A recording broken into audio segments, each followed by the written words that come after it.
श्री कृष्ण गोविंद हरे मुरारी, हे नाथ नारायण वासुदेवा। जय श्री कृष्ण। कपिल देव जी कहते हैं, जो व्यक्ति गृहस्थी के धर्म में उलझे रहता है, जो गृहस्थी के कर्म में उलझे रहता है, कमाई धंधा स्त्री पुरुषों में ही लगे रहता है, और जो अपने पितरों की पूजा करता है और अपने कुल देवताओं की पूजा करता है, वो अंत समय चंद्रलोक में जाता है।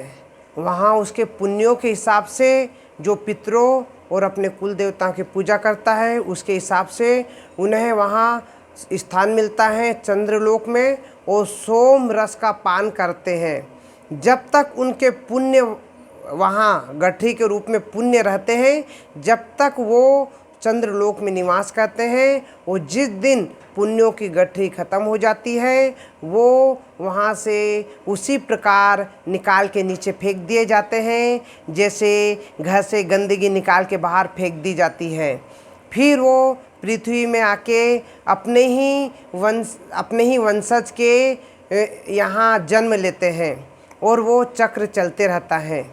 इस प्रकार कपिल देव जी कहते हैं, दिमाग वाला पुरुष, ज्ञानी पुरुष वही है जो भगवान भक्ति करे, भगवान श्री हरि के चरणों में अपना सब कुछ अर्पण कर दे, और भगवान भक्ति करते करते मोक्ष प्राप्त करे। इस प्रकार अपनी माँ को समझाते हैं।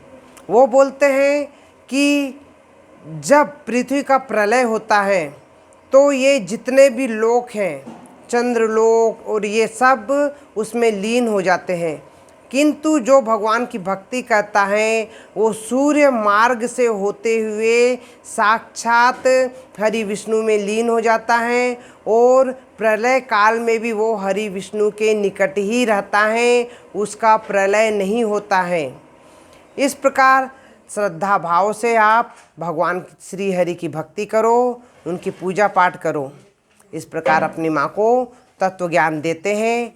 माँ बोलती है, हे पुत्र, मैं कितनी पुण्य आत्मा हूँ, मैं कितनी महान हूँ, जो आप श्री हरि विष्णु भगवान साक्षात मेरे गर्भ से पुत्र रूप में उत्पन्न हुए हैं।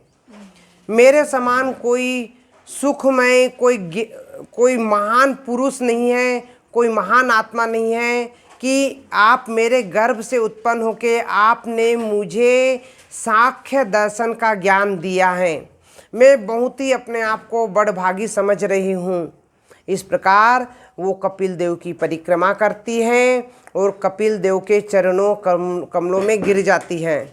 फिर कपिल देव बोलते हैं अपनी माँ से, हे माँ, जो मैंने आपको सांख्य दर्शन का ज्ञान दिया है, ये दुराचारी व्यक्ति को नहीं सुनाना, किसी घमंडी व्यक्ति को नहीं सुनाना, कोई कृपथ व्यक्ति है उनको नहीं सुनाना, जो हत्यारा है वो ये सांख्य दर्शन के ज्ञान पाने के अधिकारी नहीं है।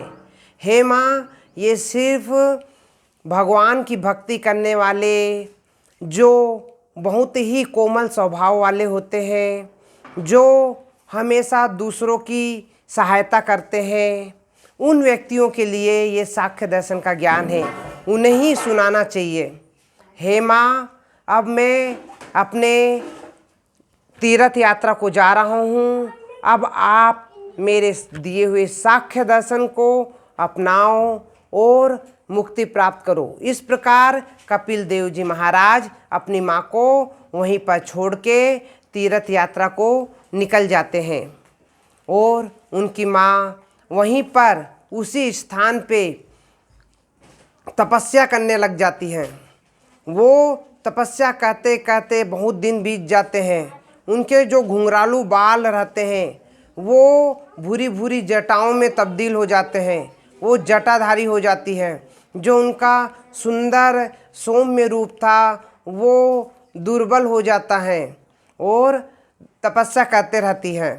तपस्या करते करते उसे अपने पुत्र की बहुत याद आती है, अपने पति की याद आती है कि पति वन को चले गए थे तो मेरा पुत्र सहारा था, अब पुत्र भी चले गया तो मैं क्या करूं। आखिर वो इंसानी है, भगवान तो है नहीं, इस कारण वो व्याकुल हो जाती है। किंतु अपने पुत्र के द्वारा दिए हुए ज्ञान को याद करके, उनके एक एक वाक्य को ध्यान करके वो श्री हरि विष्णु भगवान की भक्ति में वैराग्य ले लेती है, अखंड वैराग्य ले लेती है। उसे खाने पीने सोने का कुछ होश नहीं रहता है, कब दिन हो रहा है कब रात हो रही है उन्हें कुछ मालूम नहीं होता है। और फिर आसमान से एक दिव्य रथ आता है और उस रथ में उसकी माँ को बैठा के वो हरि विष्णु भगवान के गोलोक में ले जाता है। और हरि विष्णु भगवान की जो ये कथा कहता है, पुराणों में लिखा है, भागवत पुराण में लिखा है, जो ये तृतीय स्कंध में जो श्री कपिल मुनि और उसकी माता देवहूति की संवाद की कथा कहता है और सुनता है, उसे साक्षात हरि विष्णु भगवान के चरण कमलों में स्थान प्राप्त होता है। श्री हरि विष्णु भगवान की उस पर असीम कृपा होती है और अंत समय श्री हरि विष्णु भगवान के चरण कमलों को प्राप्त करता है। इति श्री तृतीय स्कंध समाप्त। जय हरि। ओम नमो नारायण।